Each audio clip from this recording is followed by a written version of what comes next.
आगे बढ़े आपको बताया कि मौसम सरमा की आमद के साथ ही लंडे बाजारों की रौनकें भी बहाल होना शुरू हो गई।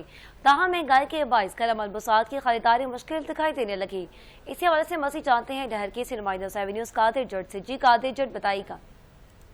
जी बिल्कुल, मौसम सरमा की आमद है। मौसम सरमा की आमद के साथ ही डहर की शहर के मुख्तलिफ जगह पर जो गर्म मसलूबात की दुकानें हैं वो सज चुके। यहाँ पर शहरियों की बड़ी तादाद ने सर्दी से बचने के लिए, गर्म मसलूबात खरीदने के लिए यहाँ पर दुकानों का रुख कर ले। यहाँ पर दुकानदार और गाहक के दरमियान यहाँ पर तकरार का सिलसिला भी जारी है। महंगाई की वजह से यहाँ पर हमारे साथ लंडे बाजार में एक दुकान पर मौजूद है। यहाँ पर दुकानदार मौजूद है, उससे जान लेते हैं कि भाई पिछले साल की निस्बत इस साल महंगाई में कितना वो इजाफा है। पिछले साल की निस्बत से जब जो 15,000 की गठड़ थी, अभी वो 30,000 की गठड़ है। अगर हम कस्टमर को कहते हैं कि भाई 20-30 रुपए 40 रुपए हमें ज़्यादा दे दो, वो भी शोर करता है। हम क्या करें, पीछे से महंगा माल आ रहा है और हम महंगा बेच रहे हैं। जी बिल्कुल, आपने यहाँ पर लंडे बाजार में दुकानदार की बात का यही कहना है कि जो पिछले साल में गठड़ 15 से 16,000 रुपए का मिलता था, वही गठड़ में 30 से 35,000 रुपए का मिला। यहाँ पर गाहक से हम अगर 10-20 रुपए अपने ऊपर मांगते और गाहक हमारे साथ बहस करते हैं। यहाँ पर गाहक और दुकानदारों ने वक्त हुकूमत से मुतालबा किया है कि महंगाई पर कंट्रोल किया जाए, ताकि जो शहरी हैं वो गर्म मसलूबात खरीदने में भी उनको आसानी पेश आ सके। बहुत शुक्रिया डहर की से कादिर जट, हम यहाँ आगाह कर रहे थे। अभी